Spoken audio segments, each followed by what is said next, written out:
Hello mga kabayan at hello sa ating mga viewers. Pag-uusapan natin sa video ito yung mga requirements ng Instituto Franklin kung gusto nyo mag-aral ng Masters, ng isa sa 8 nilang Masters sa Instituto Franklin Universidad de Alcala. Ako nga ay nag-aral dati, no, 2 years ago, and ayun, natapos ko yung aking master doon, ang Master of ESL in Bilingual Education. So ngayon, marami kasi nagtatanong kasi gumawa nga ako ng previous video kung ano yung mga requirements daw kung paano mag-apply sa isa sa mga masters sa Instituto Franklin. Take note pala yung kanilang application period mag-start na siya sa January. Yan. I think January, February hanggang March. Ayun, mag-close ata siya ng March. Ayan. I-share natin yung mga information na nakalap natin at yung mga information pala, yung mga requirements, is possible na magdagdag sila, no? Depende. Maglalabas naman sila ng guidelines in the future. Pero ito yung mga guidelines, yung mga requirements nung ako ay nag-apply pa. So, unang-una sa mga requirement, have earned a bachelor's degree before the start of the program. So, dapat nakatapos ka na ng bachelor's degree, 4-year course, or patapos pa lang. So, parang halimbawa kung ang program is mag-start ng September o October, dapat at that time tapos mo na. Okay? Kasi kailangan nila ng diploma. Unless kung hindi ka makakapagpakita kasi ng diploma, hindi ka makakagraduate sa masters nila. So yun yung consequence. Ayun. Pangalawang requirement, have earned a minimum 3.0 GPA on a 4.0 GPA scale in your undergraduate degree. So, iba sa Pilipinas, no? Parang sa American setting ata to or sa North American setting, no? Hindi ako sure kung fina-follow nila to. Siguro mag-email na lang kayo sa kanila and then ask them. Later, babahagi natin yung email nila. Okay? Pangatlong requirement, be a native English speaker with a passport from one of the following countries. So, ito mga sumusunod pwedeng mag-apply, no? Australia, Belgium, Canada, the United States, the Philippines, Ireland, India, Malta, New Zealand, Portugal, at saka the Netherlands. Also, South Africa, UK, at saka Sweden. Ngayon, we are lucky kasi Pilipinas, kasama tayo dito, no? Sa mga nationalities na pwedeng makapasok sa Teach and Learn program ng Instituto Franklin sa Universidad de Alcalá, Madrid. So, ang sabi dito, if you have a passport from other English-speaking country, please email us about eligibility for this program. So, kung yung nationality mo is hindi nakasama doon, mag-email ka sa kanila for the possibility kung pwede kang pumasok sa program nila. Kasi actually, meron yung mga Pilipino na naka-obtain na ng ibang nationality, no? Or half-half siguro, ganyan. Pangatlo, or pang-apat na requirement nila, a recommended B2 or intermediate level of Spanish for MA in Bilingual Education, MA in International Education, MA in Global Higher Education, MA in ESL and Bilingual Education, as some of the courses are taught in Spanish. So, dito, hindi rin ako sigurado kasi based on my experience, kasi nga yung master ko ay kasama dito, no? Master in ESL and Bilingual Education.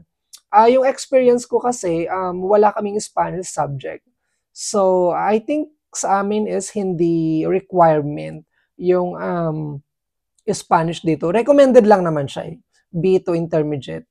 Siguro depende yan sa master kasi meron yung enseñanza de Español. So, I think yun ang mas kailangan nila tong B2 na to. So, email din tayo sa kanila to clarify this. Okay? Another requirement, 1, 2, 3, 4, 5. Panglima, general requirement lang pala itong mga to, no?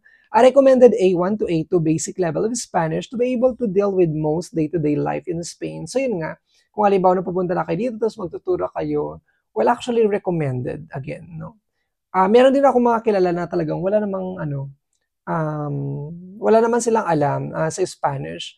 Pero nakaka-survive din naman sila, no? Pero kung halimbawa meron kang A1, or at least little understanding sa Spanish language, siguro mas madali kang, yung mga bureaucratic processes, yung mga ganun ba. Kung pupunta ka ng supermarket, ng public transport, ganyan, or kung pupunta ka sa bangko, ganyan, it's recommended din na marunong ka ng konting Spanish, no?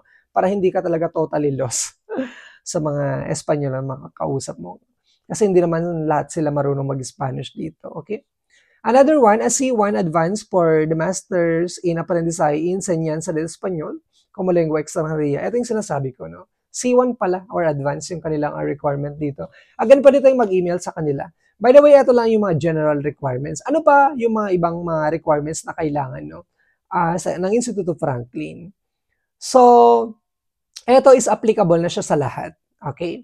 Sa lahat ng mga masters. So, ang unang-una is a photocopy of your diploma.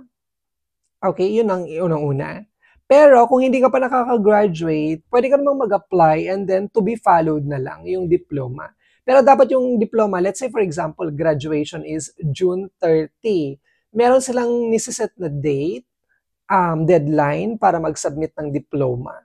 So I think yung sa akin kasi, parang nandito na kasi ako sa Spain, tapos yung diploma ko, galing pa ng Philippines, tapos pinapuzzle ko pa siya, ganyan. So it took time bago ko siya nakuha talaga. So parang sinabit ko siya by around March or April na siya. Okay lang din naman sa kanila. At least isasabit mo para makagraduate ka. Okay? Another one is official or unofficial full transcript. Okay? Pero meron siyang ano dito. If you send in your unofficial transcript once accepted, you will be required to submit the official full transcript. So parang diploma din lang siya, no? Pwedeng to be followed na din lang siya. Another one, a photocopy of your passport. Please be careful. Read the info on our website regarding passport expiry date, okay? So photocopy of the passport. I think ito lang yung yung personal page, no? Na nandun lahat yung mga information mo. Hindi naman kailangan yung lahat-lahat, okay? Ang importante dito actually is yung passport number. Yes, that's important, okay? And then, your updated CV, your curriculum vitae, so dapat updated din siya. Ito yung isa sa pinakamadaling i-provide actually, no?